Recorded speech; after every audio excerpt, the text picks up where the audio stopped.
Espacio se habla de la propiedad privada, del Estado de Derecho, de la economía de libre mercado. Se habla de principios y funciones de la libertad en todos los ámbitos de la vida nacional. Aquí se habla libertad.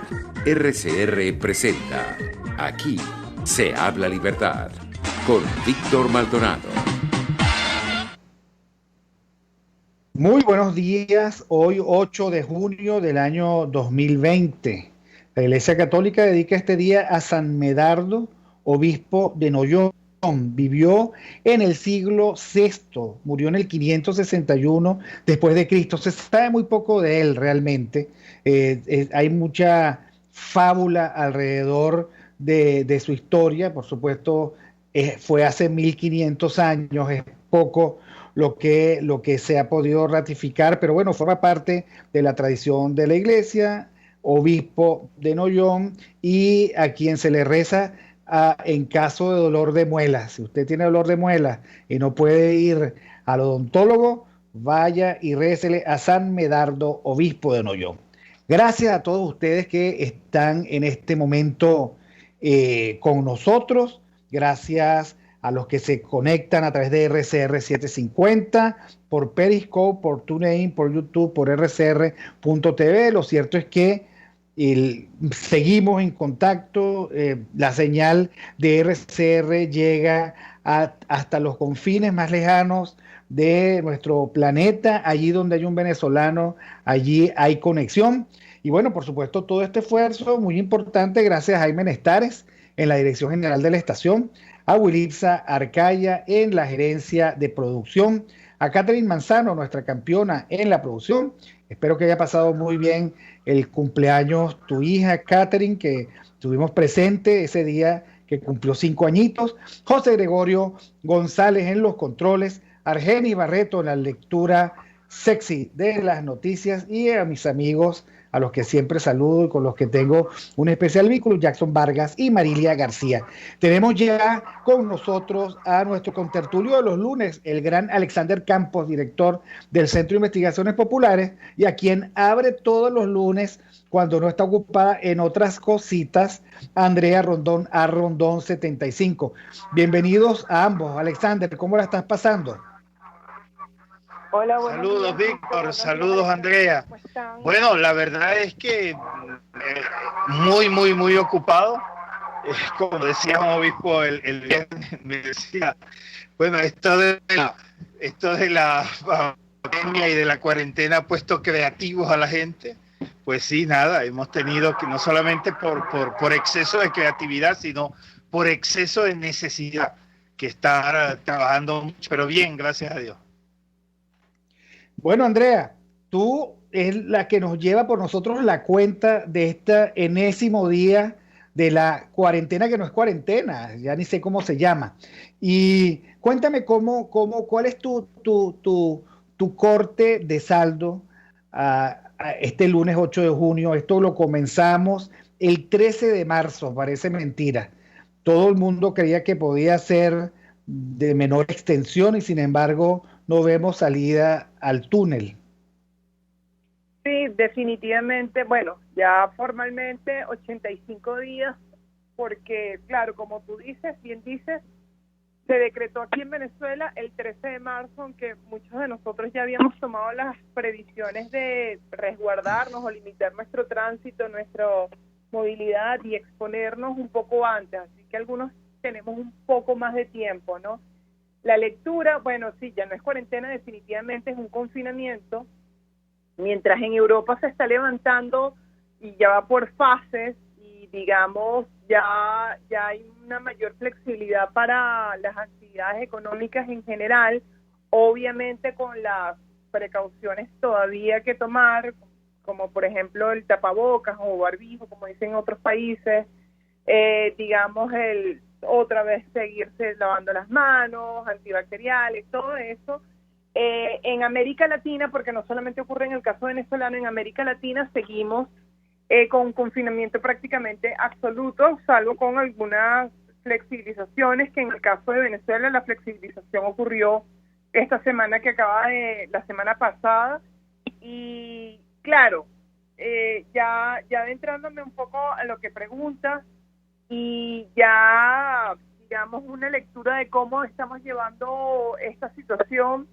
La flexibilización fue formal, digamos, en cuanto a anuncio de Nicolás Maduro para permitir ciertas actividades, pero sabemos que en la realidad tenemos muchos contrastes, ¿no? Porque ha habido, digamos, limitaciones realmente de las actividades en la medida en que en Venezuela se agrega el problema de escasez de gasolina. Y se ha agravado en las 2 últimas semanas, y ya lo habíamos hablado en alguna oportunidad, justamente cuando empezaron a actualizar el precio de la gasolina. Pero al mismo tiempo, a pesar de estas limitaciones por la escasez de gasolina y por el virus, que al fin y al cabo sí también nosotros estamos expuestos y lo tenemos, también había otra parte de la población que no se podía dar el lujo de encerrarse o de confinarse más de un mes, y veíamos, hay ciertos sectores de Caracas, no sé cómo es el interior ahorita, pero ciertos sectores de Caracas que el confinamiento como tal no ha funcionado o no se está respetando simple y llanamente por razones de necesidad, porque tienes que proveerte, porque tienes que trabajar, tú vives del día a día, porque tienes que alimentarte, tienes que buscar agua, porque además a nosotros no tenemos, junto con el tema de la escasez de gasolina, se nos están presentando ya colapso de los servicios públicos, principalmente del agua, ¿no? Entonces, es una suerte, es bastante raro lo que ocurre en Venezuela, porque por escasez y por medidas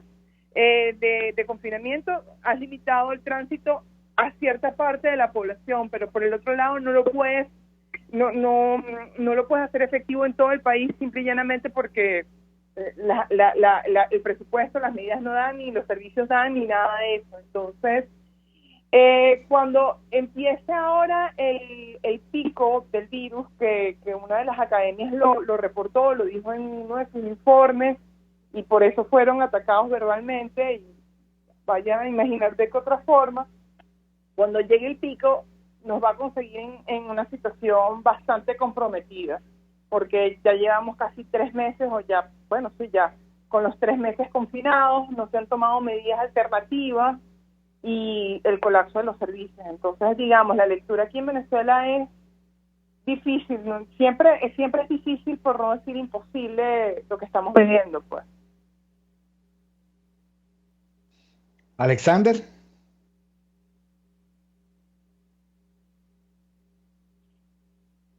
No te escucho, Alexander. Tienes el micrófono cerrado. Sí. Ahora sí. Perdón, lo abrí. Ahora Alexander aprendió a apagar el micrófono, nos fregamos. No, ya. Voy poquito a poco. En lo que termine esto, seré experto. Mire, fíjese, esto, digamos que está ocurriendo es bien interesante, porque es como un exceso de realidad intentado, que está siendo opacado con una narrativa de ficción. Y eso es interesante, porque lo que está ocurriendo entonces es que nada es real, nada se convierte en real. Tú le preguntas hoy a la gente del barrio, a mi propia familia, o le preguntas a alguien en Venezuela sobre el coronavirus, y lo que te dice es: eso se lo inventó el gobierno para esconderlo de la gasolina. Es que es interesante porque claro, evidentemente que la gente se da cuenta que una realidad fue usada como una narrativa para ficcionar la gran realidad nuestra, que es no solamente de escasez de gasolina, y que no ni siquiera puede hablarse de escasez de gasolina, es decir, de la no producción de gasolina, de la ausencia total de gasolina, y que eso es lo mínimo, que estamos ante la ausencia total de agua, ante la ausencia total de cualquier tipo de servicio, ante la ausencia total de cualquier normalidad que quiere ser arropada con una ficción de realidad, que fue el virus. Hoy, cuando tal como nos decía Andrea, hoy cuando el pico empieza a elevarse, ella habla de la reacción de la Academia de las Ciencias Matemáticas, pero lo que escuchamos la semana pasada, aquellos que pudimos conectarnos con la Academia de la Medicina, es horroroso sencillamente, porque mientras las cepas europeas están envejeciendo a pasos agigantados, la cepa venezolana pareciera estar rejuveneciéndose a pasos agigantados. Y eso, dicho en términos médicos, es cruel, es durísimo. Entonces, claro, eso es interesante porque entonces hoy nos encontramos con que la narrativa que le sirvió al régimen para encerrar una realidad, hoy es una realidad que le está desbordando y la cual nadie le cree. Entonces, claro, todo ello para postergar una reacción, todo ello para postergar una rabia, todo ello para postergar una disposición a la reivindicación que hay en la gente y que a cada rato va dando y convirtiéndose en una narrativa distinta. ¿Hasta dónde podrá llegar esta postergación? ¿Hasta dónde podrá encerrar esta realidad? A mi entender va a depender de hasta dónde se convierta esta realidad en una narrativa política de parte de la oposición verdaderamente estimulante, verdaderamente reaccionante, verdaderamente lanzada hacia la calle como política y no encerrada tal cual como el virus. Sí, yo creo que hay por lo menos 3 países, Andrea y Alexander. Maracaibo es una realidad terrible, catastrófica, absolutamente indescriptible, inenarrable. Después está el interior del país y luego está Caracas, o si lo quieren, Maracaibo, los sectores populares de todo el país que están, digamos, muy estrechamente vinculados a lo que se conoce como sector informal de la economía y que tienen muy poca capacidad para estar 90 días sin hacer nada, es imposible. Y luego está las pequeñas bolsas de sectores profesionales que tienen algún trabajo formal o que tienen ahorro suficiente, pero 90 días es imposible de soportar sin que se haga mella en la salud psicológica. Solamente una observación, Víctor. Tú hiciste una primera clasificación entre Maracaibo, que sí, que es muy particular, estoy de acuerdo contigo, pero bueno, sí, muy particular, el interior y Caracas. Pero déjame decirte, lo que pasa es que el aislamiento es tan grande que no nos damos cuenta. Nosotros en Caracas tenemos sectores en los cuales existe 48 horas de falta de electricidad, en los cuales ni siquiera hay agua desde hace casi 6 meses. Ocurre, y algunos a veces a menos de 1 kilómetro de Miraflores, en Caracas. Es decir, esos bolsones de los que tú estás hablando son bolsones que están atravesando no solamente una realidad geográfica, están regados por todo el país. Perdón. No, tienes total razón. O sea, a eso, digamos, ni siquiera había llegado a lo que iba a decir, lo que ella dijo Alexander, que es el tema de que hay un gran canal de apagones, falta de agua, etcétera, en todo el territorio nacional. Pero lo cierto es que a lo que iba Alexander y Andrea, esto no se puede, uno no puede pretender que un país devastado pueda quedarse en su casa sin trabajar, porque el trabajo es una necesidad, el mantener al país productivamente activado es una necesidad, porque si no, por supuesto, si se deja de sembrar, si se deja de producir, lo que vamos a tener es una carencia sistémica brutal que se va a llevar a todos aquellos que no se han llevado por la cuarentena. Esa es nuestra tragedia, querida Andrea, y por donde se vea, esto necesita un horizonte de salida con los riesgos que sean. y los venezolanos están claritos que han tomado el riesgo entre no morirse de hambre y correr el riesgo de contaminarse con el coronavirus.